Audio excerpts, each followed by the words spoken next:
രാംജിയാണ്. Ramji one of the പ്രൊഡ്യൂസറാണ്. നിങ്ങൾക്ക് പലർക്കും ഇപ്പോൾ മനസ്സിലാവില്ല, അദ്ദേഹം സ്ഥാനാർത്ഥി ശ്രീകുട്ടൻ എന്ന് പറയുന്ന സിനിമയിൽ ഹെഡ് മാസ്റ്ററായിട്ട് അഭിനയിച്ചാണ്. ഒരുപാട് സിനിമകളിലൊക്കെ അഭിനയിച്ചിട്ടുണ്ട്. രാംജി വൺ ഓഫ് ദി പ്രൊഡ്യൂസേഴ്സാണ്. അതുപോലെ തന്നെ ബെന്നി വാഴപ്പള്ളി, മധു മാവേലിക്കര, ശശി നായർ, പിന്നെ ഓഷ്യൂ എൻ്റർടൈൻമെൻറ്റ്സ് എന്ന് പറഞ്ഞാൽ ഞങ്ങളുടെ കംപ്ലീറ്റ് UK കാര്യങ്ങൾ എല്ലാം ചെയ്തിരിക്കുന്നത് റോണി, സുരേഷ് ആൻഡ് ജെയ്സൺ എന്ന് പറയുന്ന 3 പേരാണ്. ഓഷ്യൂ എൻ്റർടൈൻമെൻറ്റ് എഴുത്തോല എന്ന് പറഞ്ഞ സിനിമ അവർ പ്രൊഡ്യൂസ് ചെയ്തിട്ടുണ്ടായിരുന്നു. അവരുടെ ഒരു അസോസിയേഷനിലാണ് ഈ സിനിമ ചെയ്തിരിക്കുന്നത്. ഇതിൽ അഭിനയിച്ചിരിക്കുന്നവരാണ് ഈ ഇരിക്കുന്നതൊക്കെ. കവിത, ഗീതിക തിവാരി, ഹേമന്ത് മേനോൻ, പിന്നെ ഞാൻ ശങ്കർ, രാംജി, പിന്നെ ആതിര. ഇവരെല്ലാവരുമാണ് ഈ സിനിമയിൽ. പിന്നെ കുറച്ച് പേരുണ്ട് ഇവിടെ വന്നിട്ടില്ല. പ്രവീണുണ്ട്, പിന്നെ ഒരു ആഷ് ഉണ്ട്, കുഷ്യങ്കിലുണ്ട്. ഇപ്പം നമ്മുടെ എത്താൻ സാധിച്ചിട്ടില്ല. അവരൊക്കെ UK അപ്പോൾ ഇത് എറിക് എന്ന് പറയുന്ന സിനിമ എന്ന് വിശ്വസിക്കുന്നു. ഇനി നിങ്ങൾക്ക് എന്താ വെച്ചാൽ ചോദിക്കാം. ഹേമന്തിനെ ഞാൻ ഈ കഥ പറഞ്ഞു. പിന്നെ ഹേമന്തിനെ മനസ്സിൽ കണ്ടിരുന്നു. പിന്നെ അതിൽ അമേരിക്കയിൽ പോയി ഫിലിം ഇൻസ്റ്റിറ്റ്യൂട്ടിലൊക്കെ പഠിച്ചിട്ടുള്ള ഒരു കുട്ടിയാണ്. അവിടുത്തെ TV ഷോ അല്ലേ, ഇതിലൊക്കെ അഭിനയിച്ചിട്ടുണ്ട്. കവിത, പിന്നെ ഗീതിക തിവാരിയുടെ ഹൈറ്റിന് ചേരുന്ന ഒരാൾ വേണമെന്ന്, അങ്ങനെയാണ് കവിതയിലേക്ക് എത്തിയത്. പിന്നെ രാംജി ഇതിലൊരു നല്ല വേഷം ചെയ്തിട്ടുണ്ട്. ഇതൊക്കെയാണ് അതിൻ്റെ കാരണം. എന്താ ഈ സിനിമ ഇപ്പോൾ ഇരിക്കുന്ന സിനിമ എനിക്ക് ഹൊറർ മൂവിയാണ് അല്ലേ? അപ്പോൾ ആദ്യത്തെ സിനിമ തന്നെ ഒരു ഹൊറർ മൂവി എടുക്കണം എന്നുള്ളൊരു എൻ്റെ ആദ്യത്തെ സിനിമയല്ല ഇത് 4ാമത്തെ സിനിമയാണ്. ശരി, ഞാൻ ആദ്യം ചെയ്തത് വൈറസ് എന്ന് പറയുന്നൊരു സിനിമയാണ്. അത് കുറേ മുമ്പ് ചെയ്തതാണ്. അതിനുശേഷം കേരളോത്സവം 2009 പറഞ്ഞ സിനിമ ചെയ്തു. പിന്നെ മണൽ നഗരം എന്ന് തമിഴിലൊരു സിനിമ ചെയ്തു. ഇപ്പം ഈ ലാസ്റ്റ് ഈ സിനിമ എറിക്. ഇത് ഹൊറർ എല്ലാവർക്കും ഇഷ്ടമാണല്ലോ. ഹൊറർ കുറേയും കൂടി നമുക്ക് വിഷ്വലിയൊക്കെ കുറേ ചെയ്യാൻ പറ്റും. പിന്നെ ഇത് മുഴുനീളം നമ്മൾ ലണ്ടനിൽ ഷൂട്ട്. ഈ ഒരു കഥ അങ്ങനെ വന്നപ്പോൾ ഈ കഥ എനിക്ക് വളരെയധികം ഇഷ്ടപ്പെട്ടു. അപ്പം ഞങ്ങളത് വർക്ക് ചെയ്ത് വന്നപ്പോൾ ഇതിനൊരു സാധ്യത തോന്നി. അങ്ങനെയാണ് ഞാൻ ഈ സിനിമയിലേക്ക് വരുന്നത്. പിന്നെ അത് ലണ്ടനിൽ ഷൂട്ട് ചെയ്യുക എന്ന് പറയുന്നത് അത്ര ഈസി ആയിട്ടുള്ളൊരു കാര്യമല്ല. അപ്പം ഞങ്ങൾ ആകെ കൺഫ്യൂസ്ഡ് ആയിരുന്നു. അത് വേണോ വേണ്ടയോ, ഈ സിനിമ ചെയ്യാൻ പറ്റുമോ, ലണ്ടനിലൊക്കെ പോയിട്ട് ഷൂട്ട് ചെയ്യാന്നാണ്. എൻ്റെ എക്സ്പെൻസും കാര്യങ്ങളും ഒക്കെ നോക്കുമ്പോൾ പിന്നെ ഒരുപാട് വിസ ഫോർമാലിറ്റീസ്. പക്ഷെ ഞങ്ങൾ വർക്കൗട്ട് ചെയ്ത് വന്നപ്പോൾ എല്ലാം സംഭവിച്ചു. അങ്ങനെ മുന്നോട്ട് പോയി. 6-ാം തീയതി റിലീസ് വരയ്ക്ക് എത്തി. ഇപ്പോൾ എൻ്റെ ട്രെയിലറൊക്കെ പലരും കണ്ടു കാണും എന്ന് തോന്നുന്നു. പിന്നെ ഒരു സോങ്ങും റിലീസ് ചെയ്തിട്ടുണ്ട്. ഒരു സോങ്ങിൽ സാറിനെ അഭിനയിച്ചിരിക്കുന്നത്. ഞാൻ ഒരു സോങ്ങിൽ, അതൊരു ടൈറ്റിൽ സോങ് ആണ്, അതിൽ ഞാൻ അഭിനയിച്ചിട്ടുണ്ട്. എന്തുകൊണ്ടാണ് സോങ്ങിൽ മാത്രമായിട്ട് സിനിമയിൽ? അല്ല, ആക്ച്വലി ആ ഒരു ഫിലിമിൻ്റെ കഥ പറയുന്ന ഒരു സോങ് ആണത്. അപ്പോൾ ആസ് എ ഡയറക്ടർ ഞാൻ വിചാരിച്ചു ഞാൻ തന്നെ അഭിനയിക്കാം. പിന്നെ ഒരുപാട് നല്ല ഗാനങ്ങളിൽ ഞാൻ പണ്ടുമല്ല അഭിനയിച്ചിട്ടുണ്ട്. അപ്പോൾ അതുകൊണ്ട് അഭിനയിക്കാമെന്ന് വിചാരിച്ചു. സാർ പറഞ്ഞ UK-ലാണ് ഇതിന്റെ ഭൂരിഭാഗം സീനുകൾ ചിത്രീകരിച്ചെന്ന് പറഞ്ഞു. അപ്പൊ എന്തുകൊണ്ടാണ് അങ്ങനെ ഒരു തീരുമാനം? ഇവിടുന്ന് വിട്ടിട്ട് കഥയുടെ ആവശ്യം?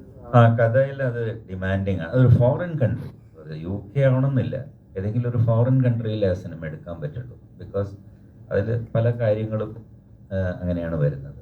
പിന്നെ ഒരു വിഷ്വൽ ഡിഫറൻസിന് നമ്മളിപ്പോൾ ഇവിടെ എടുക്കുമ്പോൾ നമുക്ക് നമ്മുടേതായിട്ടുള്ള എല്ലാ സിനിമയിലും കാണുന്ന ഒരു വിഷ്വലല്ലേ നമുക്ക് ചെയ്യാൻ പറ്റുള്ളൂ.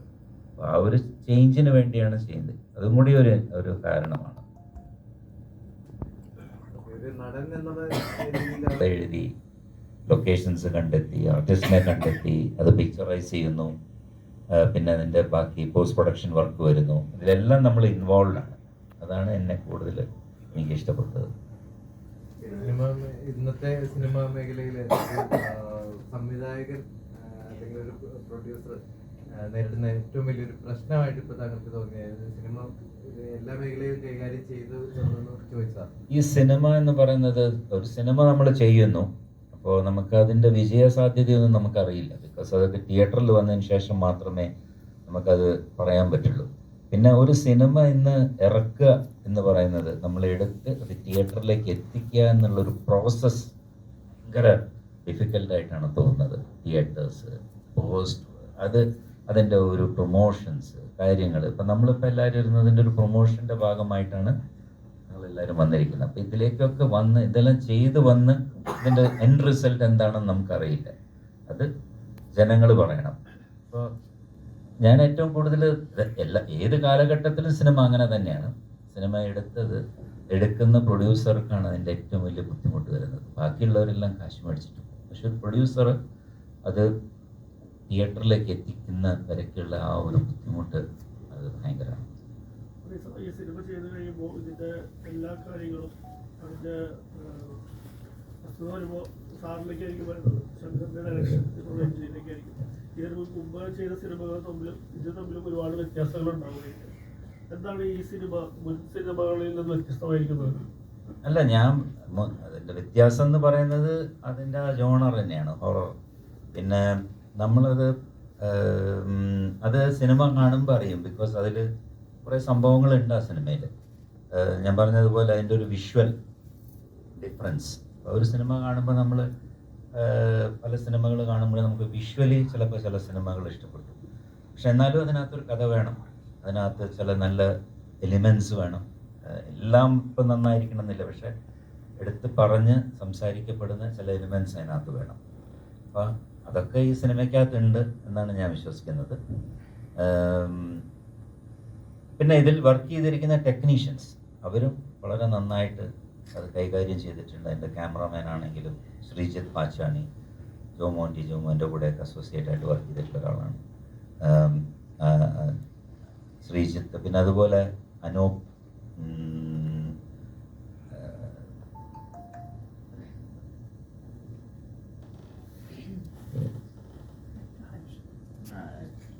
ഹരീഷ് എഡിറ്ററാണ്. പെട്ടെന്ന് പേരുകൾ കൺഫ്യൂസ് ആയി പോകും. പിന്നെ എല്ലാ ഡിപ്പാർട്ട്മെൻറ്റിലും വർക്ക് ചെയ്തിട്ടുള്ളവർ, മ്യൂസിക് ആയാലും വിവേക് നായരായാലും എല്ലാവരും അത് വളരെ ഭംഗിയായിട്ട്. പിന്നെ അനീഷ് ഗോപാലാണ് ഇതിൻ്റെ ആർട്ട് ചെയ്തിരിക്കുന്നത്. അത് വളരെ നന്നായിട്ട് ചെയ്തിട്ടുണ്ട്. ഞാൻ സാറ്റിസ്ഫൈഡ് ആണ് ഇതിലെല്ലാം. പിന്നെ ഇത് ബാക്കി എനിക്കറിയില്ല, ഇപ്പോൾ സിനിമ വരുമ്പോൾ അത് കാണുമ്പോൾ മനസ്സിലാവും. UA+16 ആണ്. അതെ. അപ്പോൾ ഈ സെൻസറി കിട്ടുക എന്നുള്ള കാര്യങ്ങളൊക്കെ ഭയങ്കര ബുദ്ധിമുട്ടുള്ള ഒരു പരിപാടിയാണ്. അതിൽ ഒരുപാട് കറക്ഷൻസ് സാറ് ചെയ്ത് കഴിഞ്ഞപ്പോൾ എങ്ങനെയുണ്ടായിരുന്നു സെൻസർ ബോർഡ് സാറിനോടുള്ള? അല്ല, അവരെൻ്റെ അടുത്ത് ഇതിനകത്ത് ഇത് UK നടക്കുന്ന ഒരു സിനിമ ആയതുകൊണ്ട് അതിൽ നമ്മൾ ചില വേർഡുകൾ UK കോമൺ ആയിട്ട് യൂസ് ചെയ്യുന്ന വേർഡുകൾ യൂസ് ചെയ്തിരുന്നു. അത് മാത്രം ഒന്ന് മാറ്റണം എന്ന് പറഞ്ഞു. ഞാൻ ചോദിച്ചത് ഇംഗ്ലീഷിൽ, അത് UK നടക്കുന്ന നടക്കുന്ന സിനിമ ആയതുകൊണ്ട് ഈ ലാംഗ്വേജ് യൂസ് ചെയ്തിരിക്കുന്നതെന്ന് പറഞ്ഞു. അല്ല, അപ്പം അങ്ങനെയാണെങ്കിൽ അത് അഡൽസിലേക്ക് പോകുമെന്ന് പറഞ്ഞു. ഞാൻ പറഞ്ഞു ശരി, ഓക്കെ, മാറ്റാമെന്ന് പറഞ്ഞു. അങ്ങനെ അത് മ്യൂട്ട് ചെയ്യാൻ പറഞ്ഞു, അത്രേ ഉള്ളൂ, വേറെ ഒന്നുമില്ല.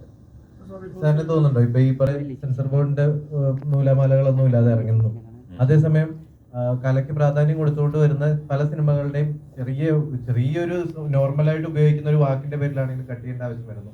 അപ്പൊ ഇതൊരു ന്യായമായ രീതിയിലാണോ സെൻസർ ബോർഡ്? ഓരോ സെൻസറിങ് നടക്കുമ്പോൾ അവിടെ വന്നിരിക്കുന്നത് ഓരോ ആൾക്കാരാണ്, അവരുടെ മൈൻഡ് സെറ്റാണ്. അവരന്ന് ആ സിനിമ കാണുമ്പോൾ എന്ത് ഫീൽ ചെയ്യുന്നു അതാണ് അത് അങ്ങനെ സംഭവിക്കുന്നത്. എല്ലാവർക്കും ആ മൈൻഡ് സെറ്റ് ആവണമെന്നില്ല. പക്ഷെ ജനറലി നോക്കുന്ന കുറച്ച് കാര്യങ്ങളുണ്ട്, അത് അതിനകത്ത് പ്രോബ്ലം ആണെങ്കിൽ അവരത് പറയും. ചിലതൊക്കെ ചിലർ അങ്ങനെ പറയാറുണ്ട്. അത് നമുക്ക് അവരുടെ അടുത്ത് ആർഗ്യൂ ചെയ്ത് സംസാരിക്കാൻ പറ്റും. ആർഗ്യൂ അല്ല, നമുക്ക് അവരുടെ അടുത്ത് പറഞ്ഞ് മനസ്സിലാക്കാൻ പറ്റും. ഞാനിപ്പോൾ കുറേ പറഞ്ഞ് നോക്കി, പക്ഷെ അവർ പറയുന്ന ഇല്ല, എന്ന് അങ്ങനെയാണെങ്കിൽ ഇത് അഡൽസ് ഓൺലി ആവും എന്ന് പറയുന്നു. പക്ഷെ ഓക്കെ, UA+16 ആണ്, ഇത് എല്ലാവർക്കും കാണാവുന്ന ഒരു സിനിമയാണെന്നും പറഞ്ഞു. ഈ അഡൽസ് ഓൺലി ആയിക്കഴിഞ്ഞാൽ തന്നെ ഇപ്പോൾ മാർക്ക് പോലുള്ള സിനിമകളൊക്കെ ഹിറ്റാണ് കിട്ടി കഴിഞ്ഞാലും അതിന് പേടിക്കേണ്ട കാര്യം ഉണ്ടായിരുന്നു? പേടിക്കേണ്ട കാര്യം ഉണ്ടായിരുന്നില്ല, പക്ഷെ ഞാൻ പിന്നെ അത് അതിനകത്തോട്ട് അങ്ങ് പോയില്ലെന്നേ ഉള്ളൂ. അഡൽസ് വേണ്ട, +16 എന്ന് പറഞ്ഞാൽ എല്ലാവർക്കും കാണാമല്ലോ, എല്ലാവർക്കും കാണാവുന്ന ഒരു സിനിമ ആവട്ടെ എന്ന് വിചാരിച്ചു. ഹേമന്ത് മേനോനിലേക്ക് ഒരു സാഹചര്യം പിന്നെ നമ്മൾ കാസ്റ്റ് ചെയ്യുമ്പോൾ നമ്മൾ പലരെയും ഇങ്ങനെ മനസ്സിലാലോചിക്കും. അപ്പോൾ ഈ ക്യാരക്ടർ ഇദ്ദേഹം ചെയ്താൽ നന്നായിരിക്കും. അപ്പോൾ നമ്മൾ മനസ്സിൽ കാണുന്ന, ഞാൻ കണ്ട ഒരു ആക്ടറാണ് ഹേമന്ത്. അങ്ങനെയാണ് ഹേമന്തിനെ കാസ്റ്റ് ചെയ്യുന്നത്. മലയാളത്തിൽ ഒരുപാട് നടിമാരുണ്ട്. ഈ പറയുന്ന ഗീതിക മറ്റുവാരിയിലേക്ക് എത്തിപ്പോകുമ്പോൾ അത് ശരിക്കും പറഞ്ഞാൽ മലയാളത്തിൽ നിന്ന് ഒരുപാട് പേർക്കുള്ള അവസരങ്ങളും കാര്യങ്ങളൊക്കെ ഉണ്ടാവുന്നതല്ല. ഗീതികയിലേക്ക് പോകാനുള്ള ഒരു കാരണം ഗീതികയുടെ ഒരു ലുക്കാണ്. ബിക്കോസ് കുറച്ചും കൂടിയും ഒരു ഇംഗ്ലീഷ് മൂവിക്കൊക്കെ പറ്റുന്ന ഒരു ഇംഗ്ലീഷ് മൂവിയല്ല, ആ ഒരു സ്റ്റൈലിലാണ് നമ്മൾ ഈ സിനിമ ചെയ്തിരിക്കുന്നത്. അപ്പോൾ ഞാൻ 1-2 പേരെയൊക്കെ അപ്രോച്ച് ചെയ്തിരുന്നു. അവരുടെ ഡേറ്റും ഒക്കെ 6 മാസം കഴിഞ്ഞൊക്കെ ഇട്ടുള്ളായിരുന്നു. അപ്പോൾ അതുകൊണ്ട് പിന്നെ അന്ന് മാറി. പിന്നെ നമ്മൾ കൂടുതൽ ഈ സിനിമ UK അതിന് വിഷ്വലി നന്നാക്കുക എന്നുള്ളതായിരുന്നു ഞങ്ങളുടെ. ഇതിൽ ആക്ട് ചെയ്യുന്നവർ ഓഫ് കോഴ്സ് നല്ല പെർഫോമൻസ് ആയിരിക്കണം. ഗീതികയുടെ തമിഴ് സിനിമയും തെലുങ്ക് സിനിമയൊക്കെ ഞാൻ കണ്ടിട്ടുണ്ട്. അപ്പോൾ ഇപ്പോൾ റീസെൻ്റ്ലി അഭിനയിച്ച സന്താനത്തിൻ്റെ കൂടെ കുറച്ച് നെയിം വന്ന ഫിലിം DD നെക്സ്റ്റ് ലെവൽ എന്ന് പറയുന്നൊരു സിനിമ വന്നിരുന്നു. അപ്പോൾ അതൊക്കെയാണ് നമ്മൾ. പിന്നെ നമ്മൾ ഒരു സിനിമ ചെയ്യുമ്പോൾ പലരെയും കാണുന്നു, പലരെയും നമ്മൾ ഇവർ ശരിയായിരിക്കും, അവർ നമുക്ക് ഏറ്റവും ആപ്റ്റായിട്ട് തോന്നുന്നവരെ നമ്മൾ എടുക്കുന്നു. അതുപോലെ തന്നെയാണ് ആ രീതിയിലോട്ട് വന്നത്.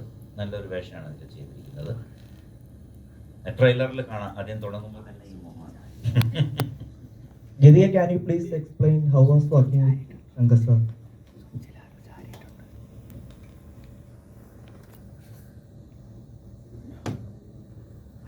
It was good. Hello everyone, first of all. And it was really good and amazing experience because this is my very first Malayalam film. I was very new for this language and for this audience. So I was of course nervous. It was on, I don't know. Yeah. Should I start it again? So it was very new for me, and when I got approached for this film, I was like, I couldn't say any words that time because it was like a female oriented film, and I was like, any girl would say, yes for it, because it's like lifetime opportunity you will get. And about the script, I was really thrilled when I heard this, and I couldn't get better than this opportunity in Malayalam because of Shankar sir, of course, and he's really great director. He's very sincere and he's very supporting for me because we had shoot here and even in London and different weather, different locations. So yeah, it was very hard, but actually we did it, and it was a great experience. And I'm very happy that I'm here in Malayalam industry, and I hope I'll get the same love and success for this film. What are the challenges you faced in this movie while shooting? Challenges? Actually, the full film was very challenging for me because I was not from this place like Malayalam industry, right? So for me, I have to learn the dialogues and I have to go through the Malayalam, like a character and industry and the language and the people, because lots of things were in my head that how we can put it on the theaters and how we can put it on the screens. So yeah, sir was always there next to me. He was preparing me all the time, and the dialogues, the character, the depth of the